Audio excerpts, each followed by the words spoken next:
Boa tarde a todos.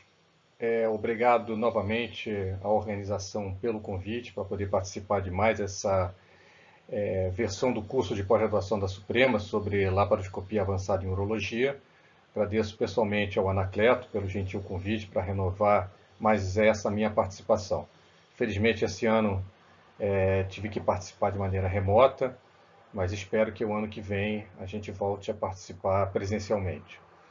Bom, de uma maneira introdutória, antes de entrar nessa primeira aula, falar um pouco sobre a importância da laparoscopia para a urologia, um retrospecto sobre os avanços que ela trouxe. É bom a gente lembrar mais ou menos como começou a laparoscopia, né? Então, a laparoscopia, na verdade, é muito antiga, tem já casos, relatos, desde antes da década de 70. Os iniciadores são ginecologistas, né? Eles já faziam laparoscopia para diagnóstico. Depois foi introduzido o vídeo, né? Com a videolaparoscopia, né? E finalmente a gente começou a ter a videocirurgia, né? Então, no Brasil, a videocirurgia é do final da década de 80, com procedimentos inicialmente ginecológicos e da cirurgia geral, né? No mundo, a primeira nefrectomia radical foi feita nos Estados Unidos, né? O Clayman é o grande, digamos assim, herói dessa história, né? Começando a fazer laparoscopia muito cedo. Ele fez uma primeira nefrectomia radical junto com um cirurgião geral, né? Que eles já tinham alguma experiência em videocirurgia. E dali foi um pulo para aquilo que hoje é considerado como sendo uma coisa totalmente estabelecida em diversas especialidades da cirurgia, né? E a urologia não fugiu dessa regra. Então, a urologia hoje tem vários procedimentos que são considerados padrão serem feitos por laparoscopia, né? A própria prostatectomia radical, né, ela acabou sendo iniciada no final da década de 90. Então, tem alguns trabalhos que ficaram conhecidos de Schultz, que inicialmente dava como sendo um procedimento extremamente difícil que não deveria ser feito, até que os franceses foram em frente e o Gaston é dito como sendo o primeiro a ter feito de fato uma prostatectomia radical em tempo adequado e bem executada, né? Apesar de não ter sido o primeiro a publicar. Então, para quem não conhece, o Richard Gaston é um grande cirurgião laparoscópico, hoje em dia robótico, que trabalha em Bordeaux, na França, né? Então, os primeiros a publicarem a sistematização da prostatectomia radical foi um outro grupo francês que, à época, trabalhava em Montsouris, e que o chefe era o Valenciennes e o outro cirurgião principal era o Guillonneau, né? Ficaram mundialmente conhecidos com esse tipo de cirurgia. A gente chegou aí lá logo depois da publicação, eles publicaram isso no início dos anos 2000, aliás, né? E a gente estava lá em 2001, e aquilo ali era uma vitrine mundial, né? Junto com a gente, para assistir como é que eles faziam prostatectomia radical laparoscópica. Tinha gente do Egito, da Alemanha, dos Estados Unidos, do Vietnã, enfim, tinha do mundo inteiro. Aquilo era uma vitrine, na época era uma coisa assim muito moderna, porque eles tinham câmeras que filmavam tanto a parte externa, para a gente poder ver a posição dos trocados do paciente na sala, na mesa operatória, como tinha a transmissão da imagem que eles viam para poder operar. Isso para que nem todo mundo ficasse dentro da sala operatória, que não era ideal. A gente podia ter a sala operatória para poder assistir, ver, mas de regra era uma coisa a evitar, porque era muita gente, né? Mas realmente dava para acompanhar, você interagia por fone. Hoje em dia isso aí é meio banal, mas na época isso aqui era uma coisa assim considerada bastante avançada. E realmente eles já faziam muito bem, né? Eu lembro do Guionot fazendo uma prostatectomia laparoscópica, estamos falando em 2001, ele fazia isso em 1 hora, né? De pele a pele. Então, assim, já era uma coisa que eles estavam dominando, já tinham quase 1000 prostatectomias feitas quando a gente esteve lá. E depois o Guionot acabou indo para os Estados Unidos e fazendo história no Slow Catering, né? Então, enfim. Então, esse é o desenvolvimento. O curioso daquela época, e falando ainda em laparoscopia, é que esse pessoal de Montsouris já tinha uma interação muito grande com o pessoal de Detroit, né, do Manny Menon, que foram, digamos, os grandes precursores da cirurgia robótica. E tanto o Guiono como o Valenciennes iam periodicamente, enquanto a gente ficou lá, eles foram e voltaram para os Estados Unidos para auxiliar nessa experiência pioneira da robótica, da prostatectomia radical, obviamente, né? Então isso deve-se muito à participação dos franceses nesse desenvolvimento inicial. Se a gente pegar os primeiros artigos dessa época dos americanos, está lá o nome do Guiono, do Valenciennes, participando dessa experiência, dessa instalação, desses primeiros casos, né? Então, isso aí, como a gente pode ver, a robótica como a gente pode perceber claramente hoje, mas historicamente ela é uma evolução, ela é um passo à frente dentro da cirurgia laparoscópica, né? A plataforma robótica veio acrescentar algo em cima da robótica da laparoscópica convencional, né?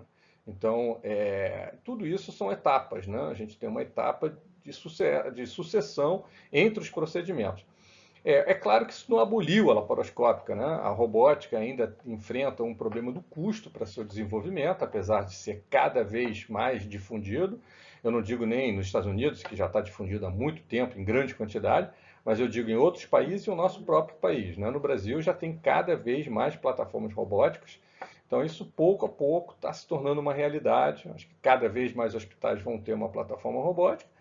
E a tendência vai ser provavelmente a gente substituir muito do que hoje é feito por laparoscopia por robô, né? E a prostatectomia radical acabou que foi o carro-chefe nisso, né? Então, se a urologia não foi, digamos assim, o grande precursor, o carro-chefe da laparoscopia como um todo, né? Isso ficou mais talvez com a ginecologia, com a cirurgia geral.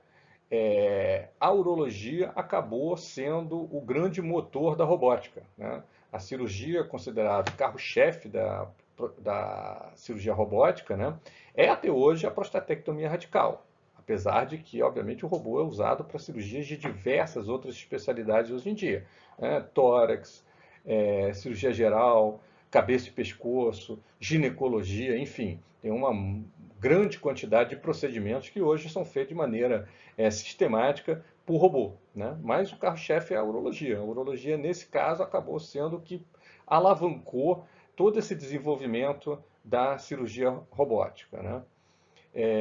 Então a gente hoje não tem a menor dúvida sobre qual é a importância desse tipo de acesso, né? Lembrar que, na verdade, a gente inicialmente está falando sobre um procedimento, né? Uma tecnologia, né? Seja ela inicialmente laparoscópica e mais atualmente robótica, que seja mais de acesso à cavidade abdominal, ou seja, tem como primeiro grande impacto você diminuir o trauma da parede abdominal, evitando incisões maiores, né? É claro que com o tempo, e o que se buscou, na verdade, desde o início, né, e pouco a pouco foi sendo uma coisa que foi demonstrada, a gente ganha em termos de dados técnicos que não estão ligados só ao ganho do trauma da parede abdominal. A gente ganha em termos de visualização, você sempre trabalha com uma imagem ampliada, isso já é verdade na laparoscopia. Claro que fica verdade ainda na robótica, que ainda acrescenta uma visão em 3 dimensões. Lembrando que a gente pode ter visão em 3 dimensões na laparoscopia convencional também, né? Mas isso aí é inerente à plataforma robótica, né?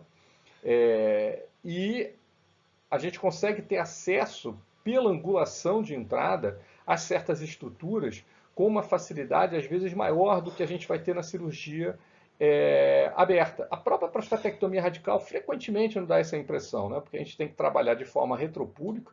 Às vezes as próstatas são muito retropúbicas. Para quem fez prostatectomia aberta, todo mundo ainda faz, né? A gente sabe que tem alguns casos que ficam mais difíceis de acesso porque a pelve é funda, a próstata é muito retropúbica, e quando você faz a laparoscopia, esse acesso fica facilitado. É claro que existem outras dificuldades que são inerentes à manipulação, mas a visualização ela é privilegiada na maioria das vezes, né?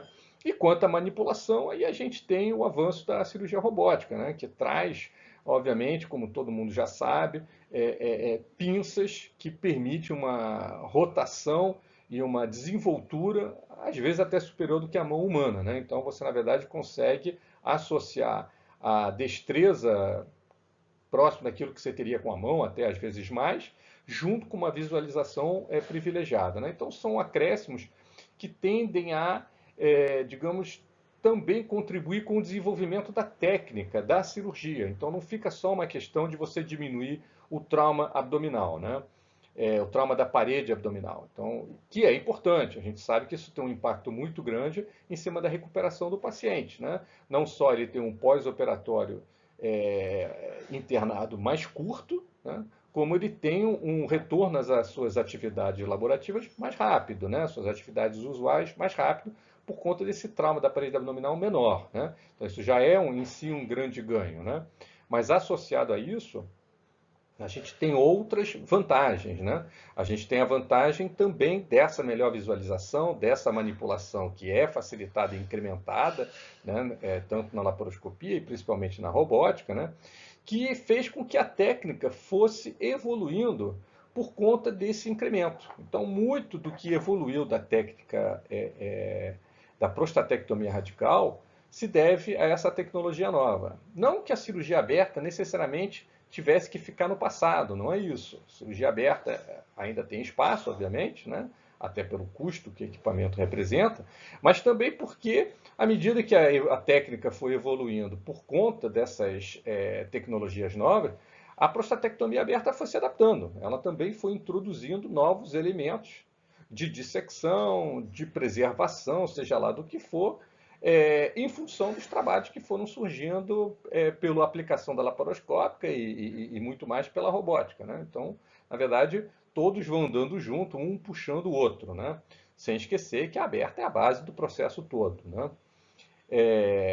Temos outras vantagens, né, que são decorrentes, que o tempo consolidou, como o uso do gás carbônico, claro, a gente pode ter complicações disso, mas a gente sabe que particularmente, por exemplo, na prostatectomia radical, isso diminui o sangramento, né, porque isso promove um tamponamento de pequenos vasos, né, de veias, né, que acabam sendo colabados pela pressão do gás, e que com isso você diminui o sangramento, que é uma coisa amplamente documentada, já provada, que você tem uma diminuição de sangramento tanto na laparoscopia como na cirurgia robótica em relação à cirurgia aberta, né? Então, são outras coisas que a experiência mostrou como vantagens que a gente tem na cirurgia laparoscópica ou robótica, né?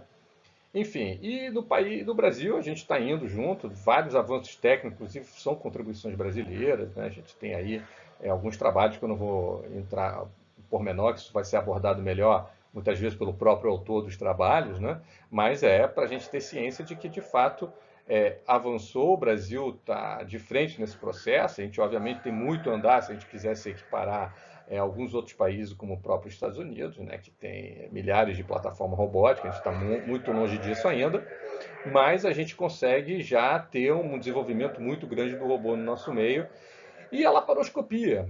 Então, na verdade, houve inicialmente uma tendência a se deixar a laparoscopia como sendo uma coisa que tinha que ser superada, né? A gente tem que tomar muito cuidado com esses movimentos que muitas vezes são reflexo do mercado, né? Existe muito uma tendência a você falar mal do procedimento que antecede para você poder estabelecer o seu procedimento, aquele que você faz como sendo melhor, e obviamente que isso aqui tem desdobramentos em termos financeiros, né? Isso aí, obviamente, quando a gente fala de conflito de interesse, né? A gente às vezes só fala sobre se a grande indústria que vai promover uma coisa ou outra, ou se você patrocinada por aquela ou não. Mas a gente sabe que conflito de interesse seria talvez o simples fato de você ser um expoente naquela técnica, né? Então isso aí, obviamente, a gente sabe que tem esses vieses. Mas com o tempo, essas coisas vão ficando um pouco para trás à medida que a tecnologia vai se assentando e que cada método vai encontrando seu espaço. E a gente sabe hoje que a laparoscopia ela não tá suplantada, ela não está obsoleta, né? Não só tem muita coisa que hoje pode ser feita em urologia por laparoscopia e talvez o robô não deva ser usado pelo custo que ele representa. Vamos falar, por exemplo, de uma nefrectomia radical, né? Pode ser feito por robô? Pode ser feito por robô, claro, mas pode ser feito tranquilamente por laparoscopia. Nem toda nefrectomia parcial será melhor feita por robô, né? Então, enfim, a gente tem que olhar com alguma parcimônia isso. E a laparoscopia é um equipamento muito mais barato, né? E que hoje em dia é muito mais difundido no nosso país do que o robô. No início, havia também essa briga entre a aberta e a laparoscopia. Muita gente defendendo que a laparoscopia era muito melhor, que a aberta era terrível, enfim, são movimentos de mercado, né? Até a gente entender que cada um tem seu espaço. Em algumas situações, sim, né? A aberta teve que ser totalmente substituída pela laparoscopia pelas vantagens que ela traz. Mas isso não quer dizer que não tenha espaço para a aberta. É que nem você falar sobre nefrectomia. Então, a maioria das nefrectomias hoje é feita por laparoscopia. Mas a gente sabe que ainda há espaço para cirurgia aberta, não só em casos difíceis de conversão, como às vezes em casos de trombos. Ah, dá para fazer isso por vídeo, dá para fazer isso robô. São casos absolutamente excepcionais. Né? De regra, você vai fazer nefrectomias com tumores muito grandes e trombo venosos, né? Por via aberta. Né? Então, obviamente que a gente tem que, na verdade, sempre tentar olhar para isso como um leque, né, de possibilidades. Vai ter sua preferência, ninguém vai defender hoje uma cirurgia aberta para cálculo renal, tendo a opção do uretero flexível e da percutânea, né? Mas a gente sabe que eventualmente vai ter seu espaço, né? Não é diferente com isso. E a gente sabe que a laparoscópio tem avançado, né? Na calada, ninguém fala tanto mais como se fala sobre robótica hoje em dia, mas tem muita gente fazer prostatectomia laparoscópica. Então, isso é um procedimento importante e que deve ainda ser defendido, né? E é claro, a robótica, mas essa não precisa de grandes defensores, ela fala por si própria, né? Bom, vamos então aqui, eu vou começar aqui com a primeira aula, que é uma aula introdutória, que vai permitir falar melhor sobre as duas subsequentes depois, né? Vamos falar sobre a anatomia cirúrgica da próstata. Vou tentar mostrar o que a gente tem hoje e fazer um retrospecto dos avanços que a gente teve em cima do conhecimento da anatomia, que é fundamental para a gente falar sobre as duas outras aulas. Bom, a próstata, como todo mundo sabe, a gente está falando aqui entre urologistas, é um órgão que é uma glândula, né, que fica inferiormente à bexiga, é retropúbica, como a gente já mencionou, acima do assoalho pélvico, né, e, obviamente, isso é um órgão não pediculado, né, então isso traz muito da dificuldade da sua dissecção, porque é um órgão, como a maioria dos órgãos extraperitoneais, né, o rim, no nosso caso, uma certa exceção, mas outros órgãos, não são pediculados e são a dissecção cruenta, né? A gente tem um órgão que é totalmente envolto por outras estruturas que devem ser dissecadas, né? Então isso traz parte da dificuldade que a gente tem e, obviamente, a sua proximidade com a bexiga e os mecanismos de continência. Estou falando de conceitos que já são de conhecimento geral de urologista, né? Bom, lembrando um pouco mais sobre também a anatomia, a gente tem a anatomia zonal da próstata, né? Essa aqui é muito importante para a gente entender frequentemente a questão da HPB. Né? A gente sabe que essa divisão por zona permite a gente entender como é que a hiperplasia prostática se instala. Então a gente sabe que a zona de transição é importante nisso, a zona central é importante nisso. E no caso a zona periférica, né? Que acaba sendo o sítio preferencial para o desenvolvimento dos cânceres. Né? E é uma das coisas que faz com que torne a dissecção até às vezes mais melindrosa, né? Porque a gente tende a ter os tumores periféricos e se a gente não tomar os devidos cuidados, ou até mesmo às vezes tomando todos os cuidados, a gente vai ter margem positiva na dissecção, porque os tumores tendem a justamente estar periférico, podendo ter extensão extraprostática, né? Por conta da sua localização. Né? Bom, e aí agora falando sobre particularmente sobre a prostatectomia radical. Então, esses conhecimentos anatômicos que eu citei, mencionei rapidamente nas duas figuras anteriores, né, elas não são suficientes para a gente poder fazer uma prostatectomia radical adequadamente. A prostatectomia radical é um procedimento antigo, né? Isso já tinha sido descrito no início do século XX, né? E tem a técnica do Young, né? Que é por acesso perineal. Isso aqui já é antigo, né? Só que ao longo de quase todo o século, a primeira metade, sem dúvida, até os trabalhos do Millen no final da década de 40, era uma cirurgia temida, né, pelo grande sangramento. E mesmo depois do Millen, que já trouxe um acréscimo sobre o acesso retropúbico, né, é uma cirurgia que era considerada sangrativa e mutilante, né, algo que se você não tivesse sangramentos exagerados, você acabaria tendo impotência, incontinência, né? E nesse quesito, o Walsh, né, Para quem é mais novo, talvez não tenha ouvido falar tanto, a gente ouvia falar muito, porque esse aqui é o papa da prostatectomia aberta, é o que, digamos, trouxe todos os alicerces da anatomia que foram refinados e complementados, até, como eu falei, pela tecnologia nova, laparoscópica e robótica, mas é dele que é a fase moderna da prostatectomia radical, pelos trabalhos que ele fez em cima de anatômicos para você fazer a prostatectomia aberta, né? Então, o que ele fez? Ele fez estudos que, em alguns casos, tiveram que usar fetos para ele poder ter uma melhor visualização de inervação, teve que ir para a Escandinávia para poder conseguir anatomistas que trabalhassem com esse tipo de peça, quer dizer, ele fez um trabalho extremamente rebuscado para poder lançar o que seria, digamos, as bases modernas da anatomia prostática, né? Então, as grandes contribuições são o melhor conhecimento do plexo de Santorini, né, que é onde vem a veia dorsal do pênis, e sobre a maneira em que ela atravessa por cima da uretra, né, e se ramifica toda em cima da próstata, né? Então, essa drenagem venosa é fundamental. Essa aqui era a fonte de sangramentos extremamente temidos na prostatectomia radical. Quando eu fiz residência, ainda no final da década de 90, em que essa cirurgia já era feita em vários centros, isso ainda trazia as lembranças nefastas aos urologistas mais antigos, né? Justamente por conta desses sangramentos, né?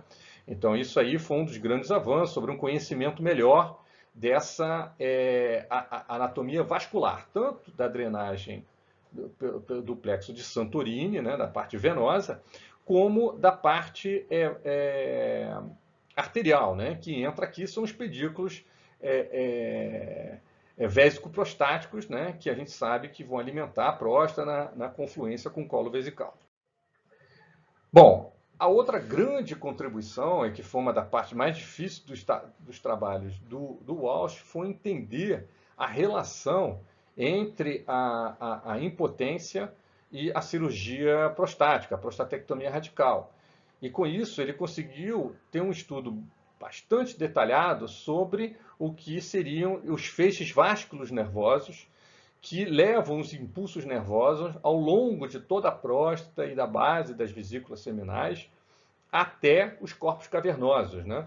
Isso passando tanto de um lado da próstata como do outro, né? E acabou sendo conhecido, denominado por ele como os feixes vasculos nervosos, responsáveis justamente por esses impulsos, né? E que, quando lesados, levariam então a uma impotência, né? Se lesado dos dois lados, impotência total de um lado só, talvez uma impotência parcial, enfim. E a gente sabe que tem graus de lesões nervosas de qualquer forma, fazendo com que você pode ter e frequentemente tem impotência, né? Disfunção erétil pós-prostatectomia radical associada a esse tipo de lesão. Então, a anatomia disso, de como isso percorre ao longo da face posterolateral da próstata, né, de ambos os lados, né, isso são grandes contribuições do Walsh.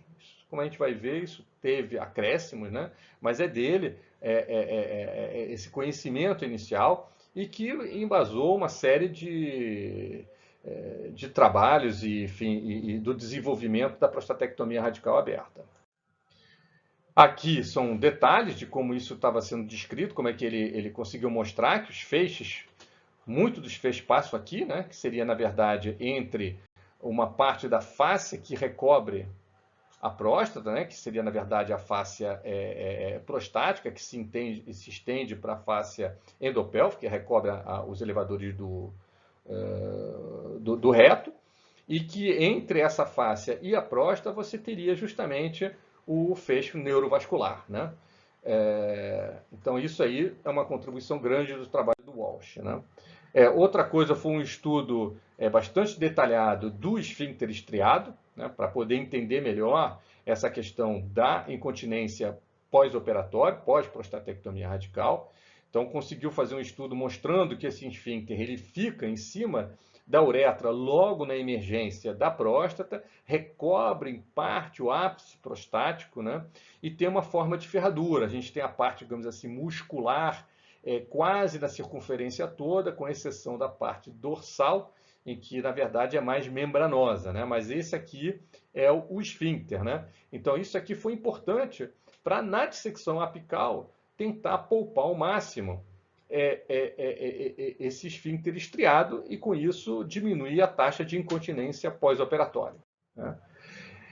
Isso aí são os trabalhos do Walsh, que lançaram as bases, como eu falei, da base, digamos assim, modernas da prostatectomia radical e que, de fato, trouxe resultados bastante impressionantes para a época em termos de controle da potência e da incontinência pós-operatória. Agora, à medida em que se operou mais e que a nova tecnologia foi entrando, né, laparoscópica, robótica e mais estudos, obviamente, esses conhecimentos foram refinados, né? Então a gente tem, isso aqui é um artigo de revisão, né, de um grande centro que estuda muito a anatomia prostática para aplicação na prostatectomia radical, é um grupo japonês, trouxe alguns conhecimentos adicionais. Eles fizeram um trabalho muito interessante em que eles, ao fazer estímulos elétricos, né, eles viam a repercussão disso dentro do estímulo cavernoso. E com isso, eles conseguiram mapear várias variações da distribuição nervosa que conduz estímulos nervosos para os corpos cavernosos. Então, aquele conceito mais clássico do Walsh, né, daquelas bandeletas, né, dos feixes vasculonervosos restritos exclusivamente a uma porção póstero-lateral da próstata, né, que responde por 1/4 dos casos, né? E acabou se vendo que, muitas vezes, a gente tem uma distribuição bastante diferente dessa. A gente tem ramificações nervosas que vão se espalhando de maneira distinta, né? E em pouco mais de 40% dos casos, a gente acaba tendo fibras nervosas que recobrem a lateral da próstata, vão muito além da porção apenas póstero-lateral. Então, esses trabalhos foram muito importantes para mostrar que a gente precisava mudar a forma de dissecção, a maneira de abordar a dissecção prostática, se a gente quisesse ter melhor resultado da potência, porque mesmo aplicando os conceitos de Walsh, a gente continuava vendo uma alta taxa de disfunção erétil, né? Mais do que se esperaria se todos os feixes nervosos estivessem concentrados naquela área, e obviamente esses trabalhos acabam mostrando que nem tudo está concentrado ali, né? Então isso aí levou e leva a outras considerações do ponto de vista da dissecção prostática, né? Isso aqui também um incremento em termos de conhecimento, né, em que a gente tem um conhecimento hoje das fáscias periprostáticas. Elas, na verdade, a gente considera hoje como sendo multifaciais, né, são multicamadas, né? Então a gente tem aquela camada que a gente tinha mencionado sobre uma camada que reveste o músculo elevador do ânus, que se estende para revestir a próstata, né? Que seria essa aqui, mas você tem outras camadas, né?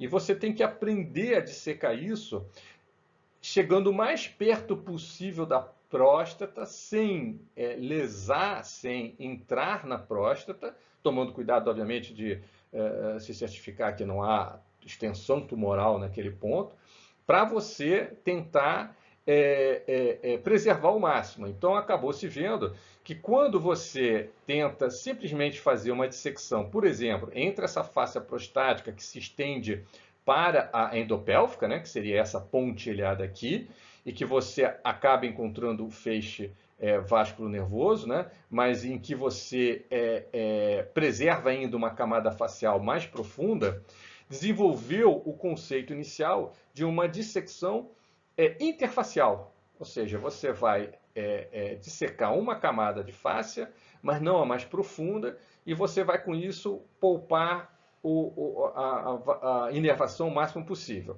Só que isso te coloca num plano muito próximo aos nervos, então isso obviamente acaba te aumentando a chance de lesão. E aí desenvolveu-se o conceito de uma dissecção mais profunda, indo justamente além de mais camadas, né, que seria justamente dessas fáscias laterais, multicamadas, dessas fáscias prostáticas, até você chegar a zona, digamos, periférica até a própria próstata em si, né? Preservando o que seria a própria cápsula prostática e dissecando essas fáscias mais profundas. E com isso desenvolveu-se o conceito de uma dissecção intrafacial. Ou seja, com isso você passa mais rente à próstata, com menor risco de lesar a inervação, né? E com isso aumentar a preservação. Então, isso tudo são acréscimos que foram vistos já na época da laparoscópica, incrementados em vários aspectos na robótica, né? E depois introduzidos, adaptados para a aberta, né? Mas que aumentaram o conhecimento da anatomia, né? Aqui são imagens histopatológicas, né, que mostram e ilustram o que a gente está falando aqui, né? Isso aqui seria rente mesmo a próstata. E ali a gente pode ver como, na verdade, essas faces, ela não é uma face, né? Ela é multicamada. Isso faz com que essa dissecção não seja tão simples, né? É preciso um aprendizado em que você consiga identificar quando é que você acabou de dissecar essa multicamada facial e ainda não entrou na próstata, né? Então esse é um limite que requer aprendizado, né? Que seria o limite, quando aplicado nos devidos casos, permitiria uma preservação máxima da inervação, né? E aqui a gente pode ver justamente essas multicamadas, né? Aqui um detalhe mostrando isso aqui das multicamadas, né, faciais periprostáticas que a gente tem aqui, tá? A face de Denonvilliers, que é uma velha conhecida, né, leva o nome desse anatomista francês, né, e que separa o reto da próstata, tem obviamente uma íntima relação entre essas fáscias e o feixe vasculonervoso ou a inervação periprostática, né? E sabendo que para você fazer uma dissecção adequada, você também tem que rebaixar essa faixa, né? Justamente para você entrar o mais rente possível à próstata. E, de novo, com o cuidado de você não adentrar a próstata ao fazer isso, né? Que seria isso aqui, ilustrando aquilo que eu falei. Isso é dissecção intrafacial, então você disseca preservando todas aquelas multicamadas periprostáticas, né? E você vai entrando aqui rente ao que seria preservando a cápsula prostática, sem entrar a próstata e justamente rebaixando a Denonvilliers. Quando você não preserva a Denonvilliers e também não disseca essa multicamada, essa face multicamada, você faz então a dissecção interfacial, né? Você, na verdade, vai preservar a face periprostática, a extensão da face endopélvica, mas não essas multicamadas. E, obviamente, isso te leva a uma maior proximidade com os feixes nervosos. Então, com maior risco de você ter lesão nervosa nesse tipo de dissecção. Também te mantém mais longe da próstata. Então, obviamente, pode diminuir a sua chance de margem positiva se tiver um tumor aqui perto, né? E existe também aquela em que você entende justamente por essa extensão tumoral que você não deve tentar fazer uma preservação, e aí você vai entrar para cá, que seria levando, não preservando o feixe e fazendo a chamada extrafacial, ou seja, você não preserva a fáscia de endopélvica. Você vai levar toda a sua extensão prostática junto com a próstata e não preservará, então, a inervação, né? E, então, a gente tem com isso os conceitos de 3 níveis, né? A dissecção extrafacial, que é a menos preservadora, a interfacial, que é um intermediário, e a intrafacial, que é aquela que preservaria o máximo. Também tivemos avanço em cima do conhecimento da anatomia vesical, naqueles componentes que são importantes para a continência, né? Então, assim, a gente sabe que a preservação do colo ela é possível, mas é muito difícil, porque a gente tem as fibras do colo imbrincadas com a próstata, né? É claro que a preservação aqui é uma tentativa de você acrescentar um mecanismo de continência pós-operatória, né? E esse conhecimento de anatomia é muito importante para você poder fazer uma preservação, e é uma das etapas mais difíceis de você ter na dissecção, né? Porque você acaba tendo que, passando daqui para posterior, né? O reto está para cá, você conseguir justamente preservar o colo entrando no plano certo, né? Aqui existe um risco muito grande de você acabar entrando justamente intraprostático, porque quando você chega nesse plano posterior, você precisa de experiência para reconhecer quando você ultrapassou o colo, você não está mais dentro da próstata, você ultrapassou o colo vesical, em função desse embrincamento das fibras, isso às vezes confunde, né? Bom, isso é só para mostrar mais um detalhe, né, de justamente você conseguir reconhecer quando, né, você reconhece essas fibras musculares e você está então no plano certo de dissecção, você não está entrando dentro da próstata. O ápice prostático, né, a gente já salientou a importância, é onde vai ter o principal mecanismo de continência pós-operatório, que é o esfíncter estriado, e o esforço que você deve fazer na dissecção em preservar essa estrutura e o conhecimento. Então, sabendo que vem por cima do ápice, né, não é só um manchão em torno da uretra membranosa, né, é, na verdade, também uma extensão para o ápice. Então, a maneira de você dissecar o ápice, né, influencia na preservação, né? Sendo que a gente sabe que a parte carnosa é essencialmente nessa ferradura, né? Esse esfíncter, ele não é totalmente circular do ponto de vista muscular, ele tem esse formato de ferradura, mas faz com que a sua preservação tenha que ser muito meticulosa nessa porção aqui.